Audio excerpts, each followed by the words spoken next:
live. I can't even possibly yell anymore. Live, I'm gonna be very subdued. This is sad, Damien. I know, I hate being subdued. Live from my COVID-19 home test kit.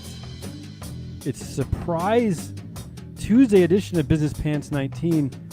Matt, Business Pants Corporate Theater is taking a week off because Fauci... Oh, all right, I'm already screwed. Oh, you're done. It's over. All right, end the show. Because Fauci finked my Musk last week. That's right. My COVID-19 blew up our corporate theater group. So we have to do a show. We have to do a show today. That's what I'm trying to say. So you got COVID. Yeah. And you got, like, the one I got last Christmas was the one where I sneezed twice and then was happy to be in quarantine away from my family so that I could work and watch movies. Yeah, you got the other one.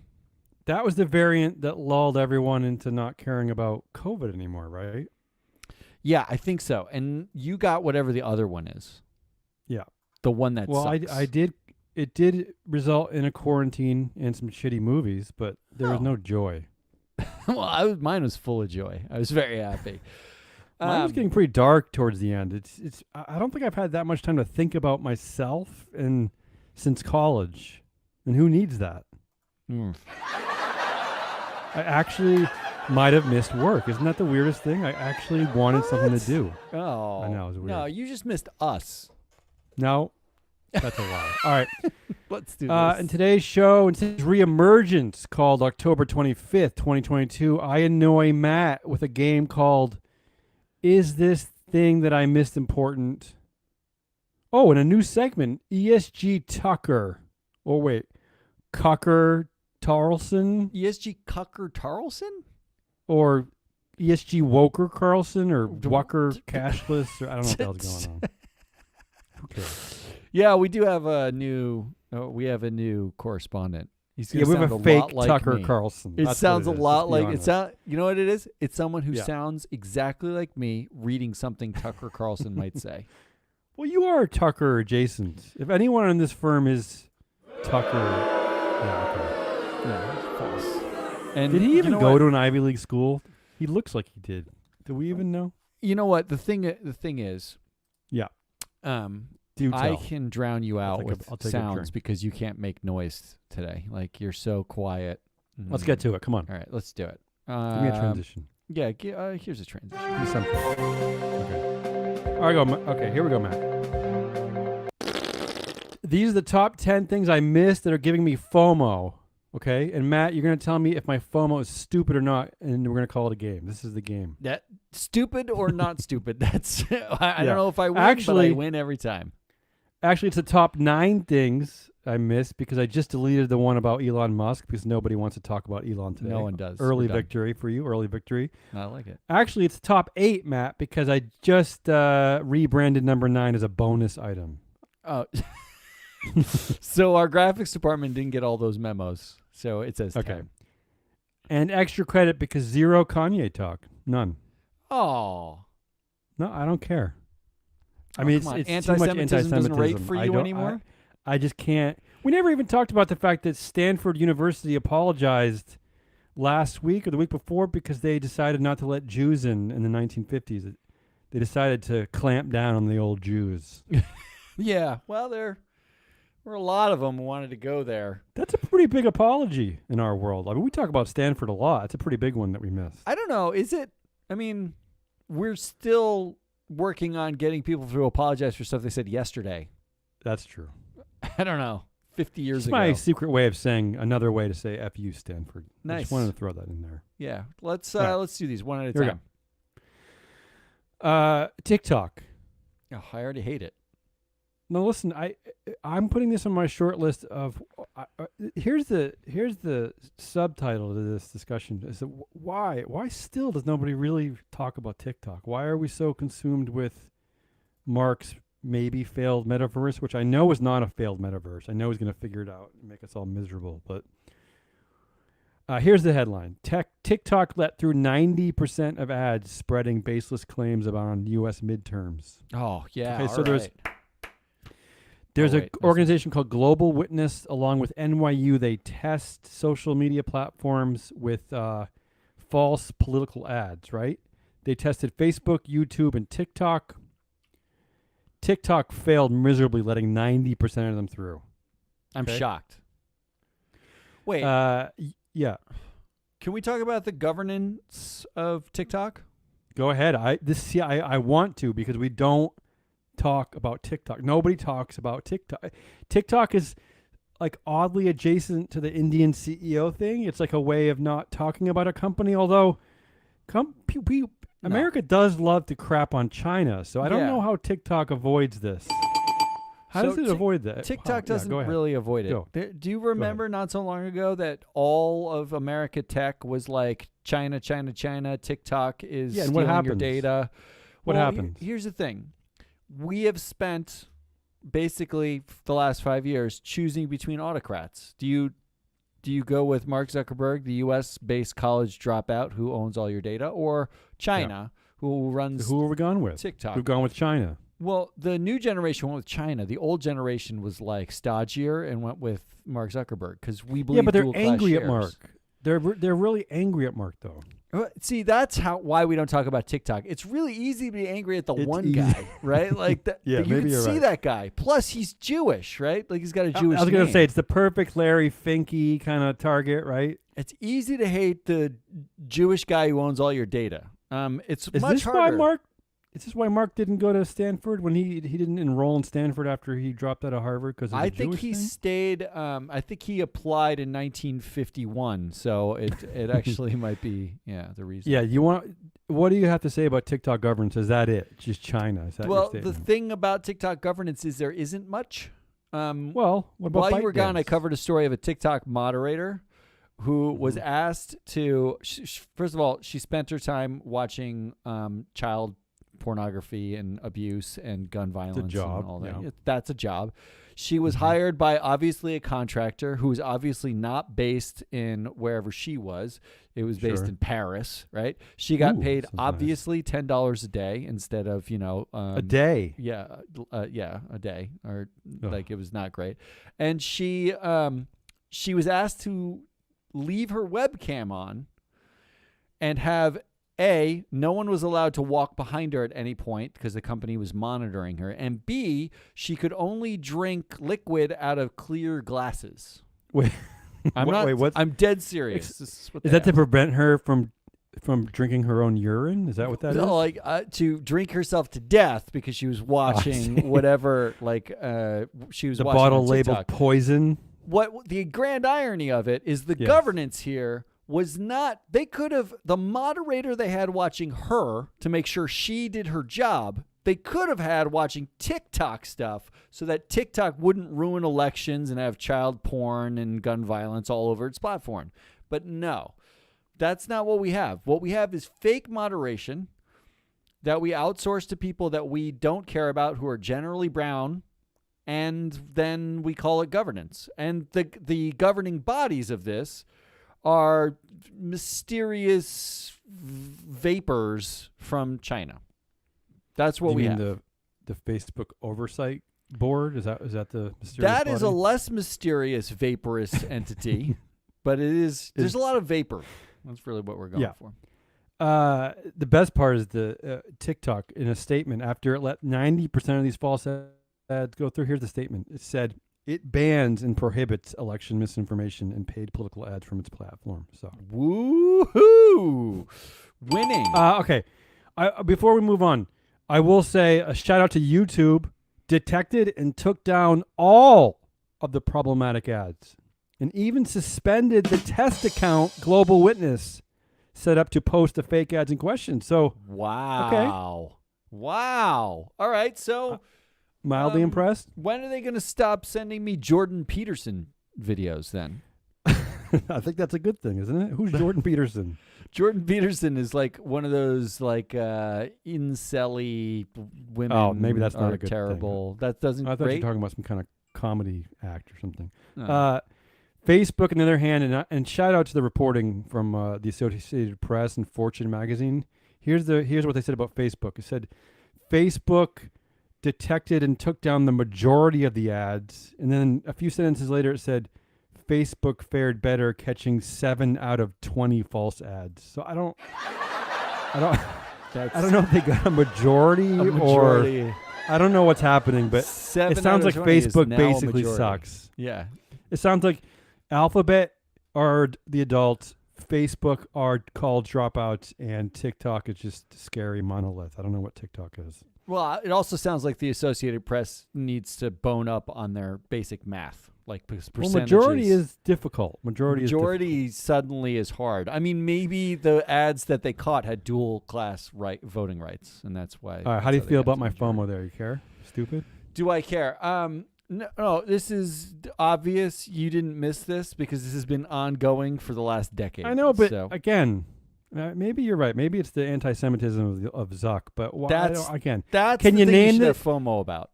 Can you name the CEO of ByteDance? I'm going to say I can't.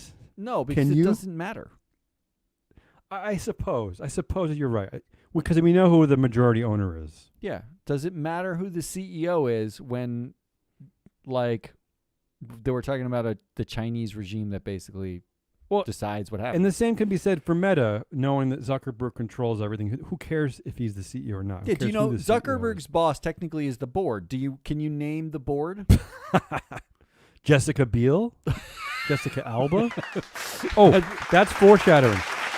Tomorrow on our Woke Data Wednesday, our ESG show, I have a very nice segment about celebrity directors. I have a nice segment about ESG education at universities. Oh, that sounds terrible. All right, moving on. All right, next thing. The other story that I always like to mention, because I put it in the shit we're sleeping on, is this that constantly irritates me. I don't know why nobody talks about this. It's the combination of having no directors who understand IT or cybersecurity, and it's this headline. Corporate cybersecurity teams struggle to fill jobs. There's around 3.4 million unfilled cybersecurity jobs worldwide. That sounds like a lot. Is this not like a looming massive risk that's coming for every corporation? I don't know how nobody talks about this. How many Good jobs? FOMO, bad FOMO? Yeah. You don't care about this either, do you? No, it's not that I don't care about this. I don't know how to consider this. I mean, the talent gap number was 3.4 million is what? Right? Like, what is that? Is that a lot? It seems like a lot, but all it says is that the talent gap grew by 26% over the past year. It sounds like a nice percentage. Sounds like a nice percentage, but we're worried about it at the board level, right? Because the board is the one that actually has no experience. I'm worried about it both board level and employee level. It just, I mean, we're moving towards a very AI-centric, automated world. So what do you need an IT guy for? Just ask Siri. Okay. Hey Siri, was I hacked? Done. I just don't know how this just seems like a risk we can no longer overlook as we add celebrities to our boards. All right. Celebrities sell T-shirts. IT guys don't. I don't know if I think we've talked about this one, but I want to bring it up again. This is number 3. Top 10 whatever things I missed out on. I want to talk about. Of your fake list with a game that just does no points. Flair Airlines is in talks to merge with ex-Boeing CEO's SPAC. That's right. CEO Dennis Muhlenberg. Muhlenberg. He's back. Muted applause. I'm surprised it's not. I mean, this is the guy at the helm of a tragic turn at Boeing, is now quietly going to be taking over a low-cost airline in Canada. How are they letting this guy do this? I think the real news here, and this is a good one to add, for 2 reasons. Number one, we got Dennis Muhlenberg back in the news. That's always worth I guess doing. It's good for us. But number 2, the real news is Flair is an airline. Did you know that there was a Flair airline? And Canada's a country. Canada's where is that? There's nothing north of us. I love this quote from Bloomberg. This is great Bloomberg reporting. Muhlenberg was ousted as Boeing's CEO in late 2019 after fumbling the plane maker's response to 2 deadly 737 MAX accidents. That's how they're characterizing him being fired? Because he fumbled the response? Yeah. I mean, I he'd feel still sad be for those there. families. I feel sad for those families. He would still be there if he wasn't so fumbly. He didn't fumble the response to killing 300 customers. They talk about him like he's Zeke Elliott. Like that. I don't know what that means. The Dallas running back. Come on. Yeah, I still don't know what that means. He fumbles. I He hear what you're saying. fumbles. I hear what you're saying. You got me? You with me? Fumble. This one I just had to include because it just tickled me, and it's in line with your reporting about Indian CEOs taking over England. Is that what you were talking about? No, yesterday, yeah, we the Indian CEO replacement theory is we fully confirmed it with thank you UK for making it fully confirmed that this is a global phenomenon now. I'm also going to check our records for the Friday show. We also predicted Truss wouldn't last more than the year, right? I know we predicted that. Lots of things. It's really hard to say whether we got that. Okay, I'm gonna look it up. I just love this headline, and I'm a bit confused about it. Northern Tool and Equipment CEO Suresh Krishna receives Global Indian of the Year award from Asia One. Wow. I mean, look, no offense against family-owned Northern Tool and Equipment based in Burnsville, Minnesota, but we got a new CEO at Starbucks, Laxman Narasimhan. Yeah, he doesn't start until next year, so dial it We back. have the new UK Prime Minister, Rishi Sunak. Yeah. And we're giving it to this dude? We're giving it to Suresh Krishna? Really? Look at that guy's picture. If you're watching the live video, the live feed right now, I'd give that guy an award, right? That's a handsome dude. Well, here's why I think they gave him the award, because they were going to predict his quote after he received the award, which I thought was great. He said, this is after he got the Global Indian of the Year award. Here's what he said.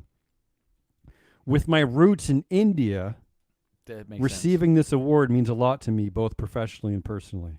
That does make sense. See how we tied it all together there? It was like a well knit sock.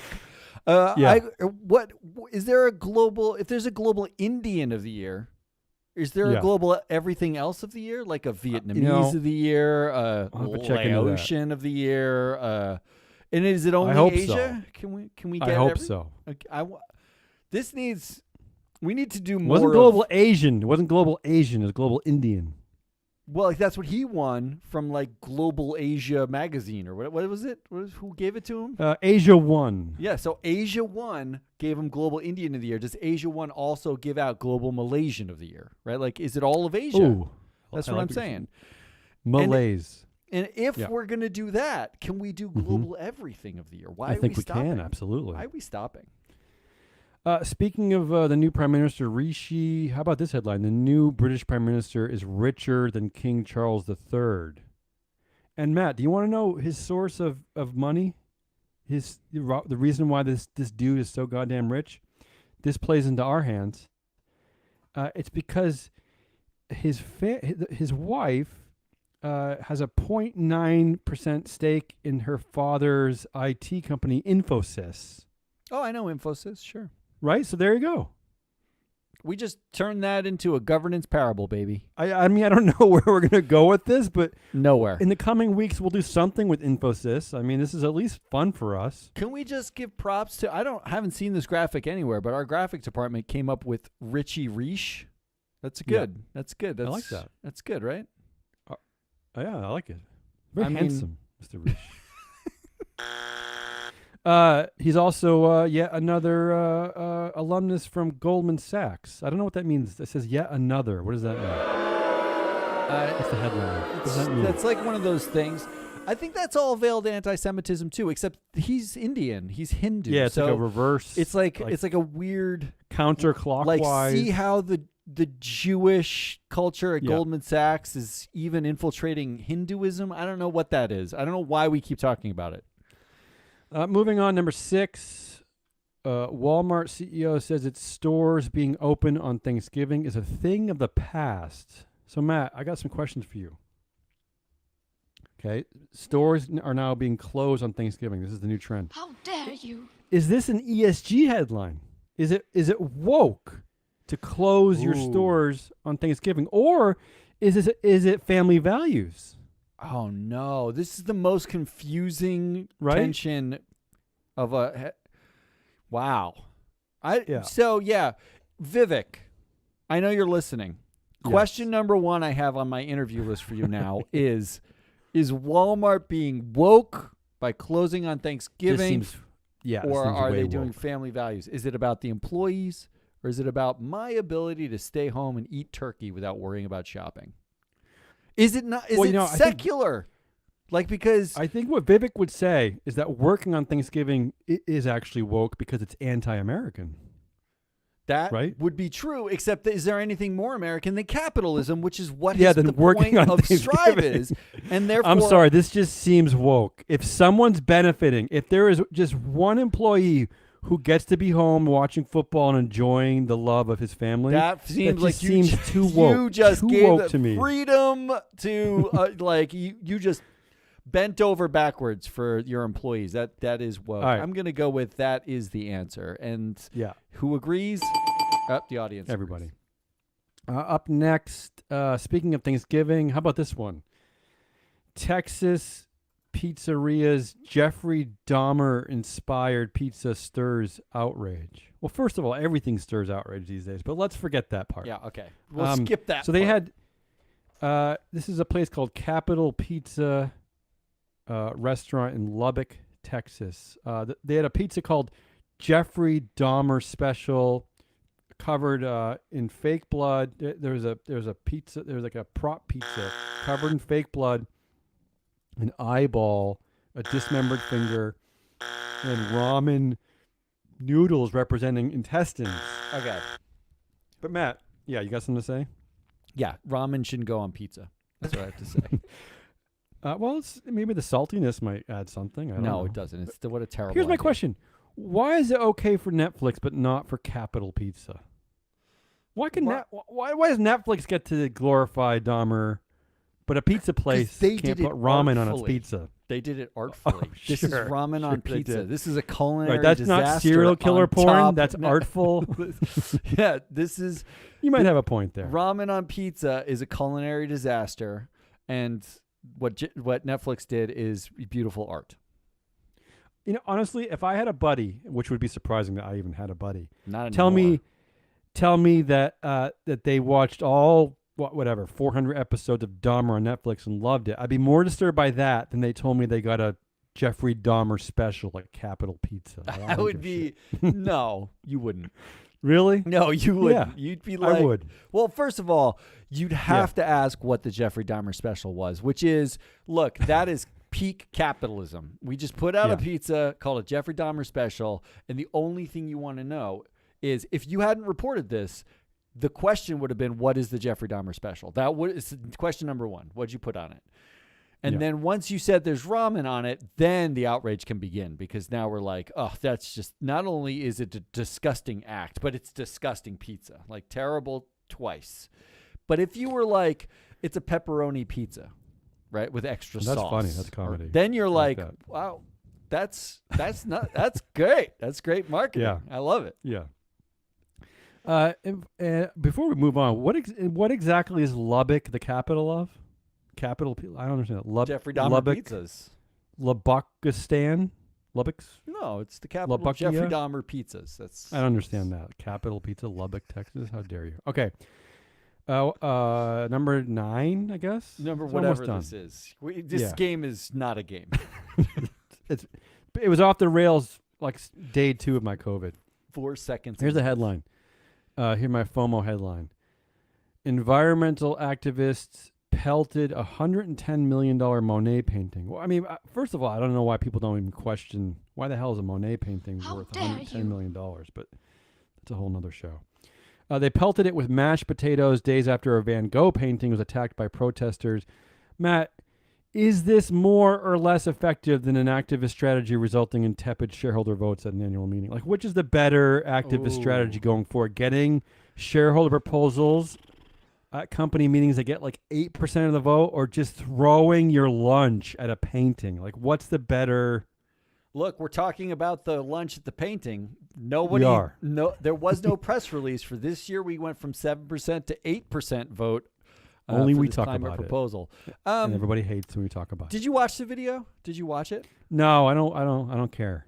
Oh, well, then yeah. why you have FOMO? You don't even care. Because I want to talk about it. I don't need to see the So video. I watched the video. I can visualize mashed potatoes hitting a painting. I watched the video, and like they were basically saying, why are we why are we spending our time worried about this painting being worth $110 million and not discussing the climate crisis? Yeah, I get it. I get the protest.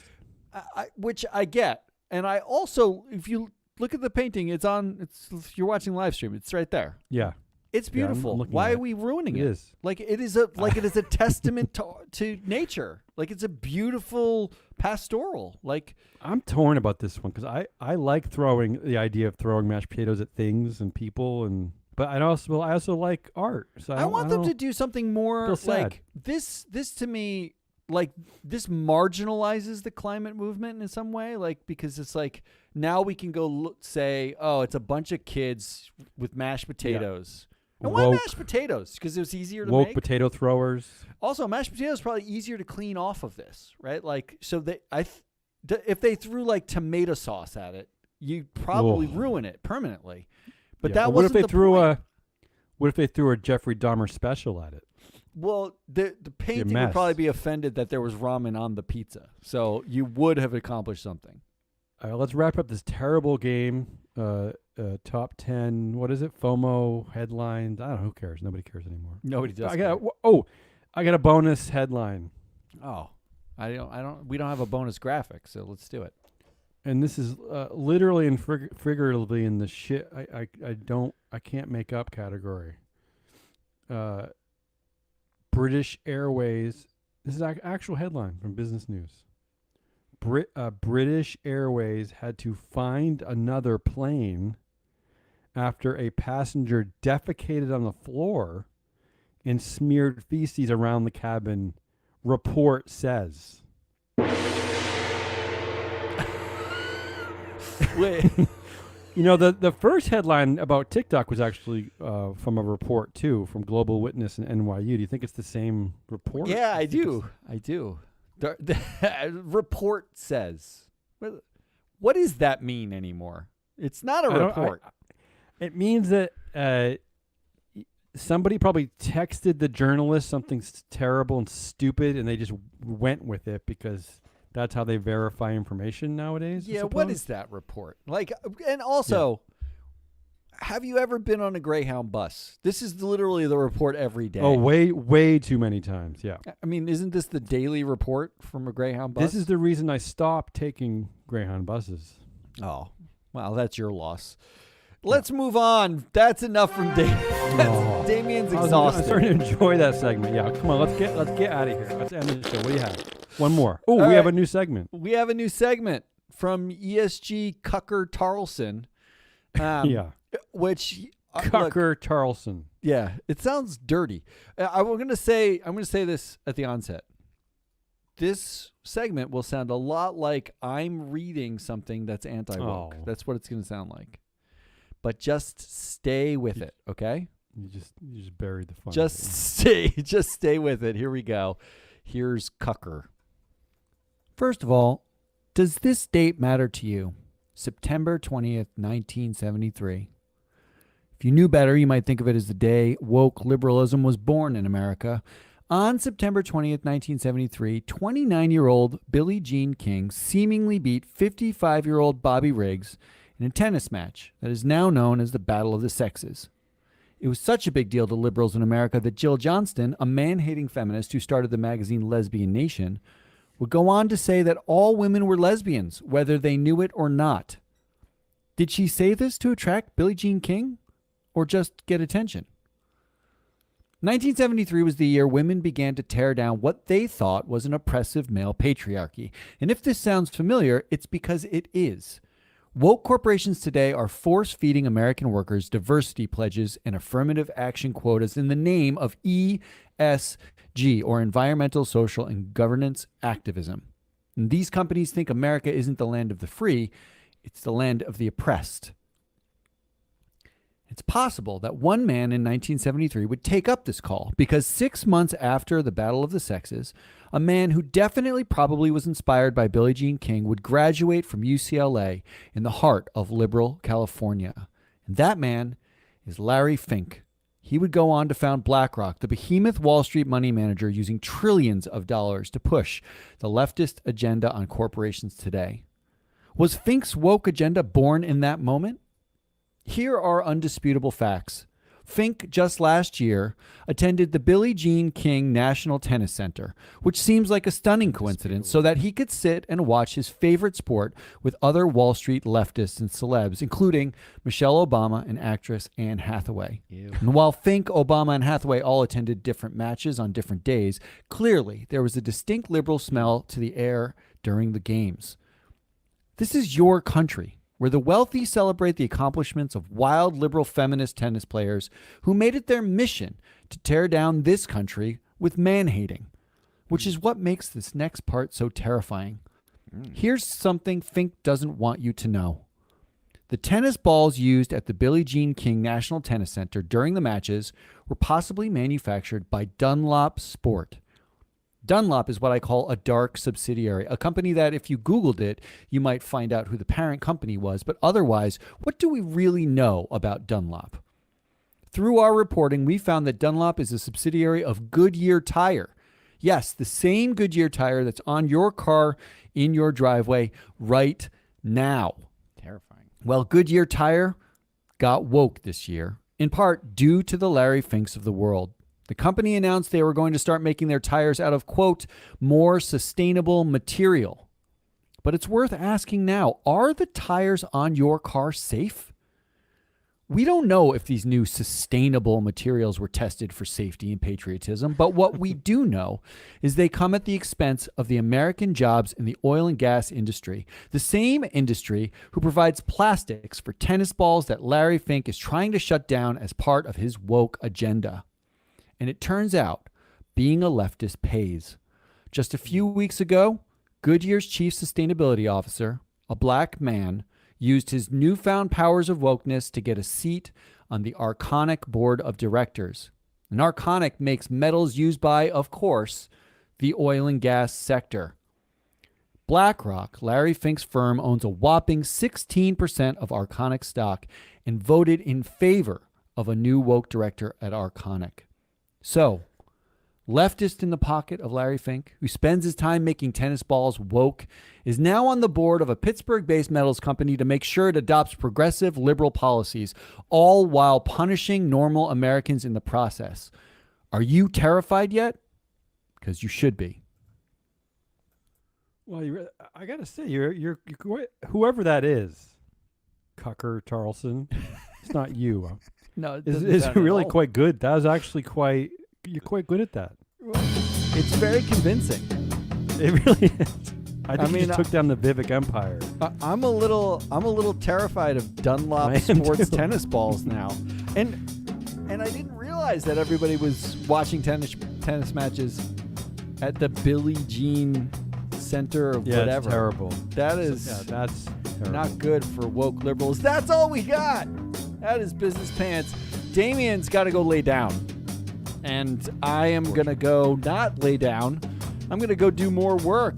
Because we do work here. And what we work on is called Board Sabermetrics. And Board Sabermetrics tells you which jackass on your board controls the room so that you can vote them out, just like Larry Fink voted for a woke sustainability officer on the Arconic board because he does it personally.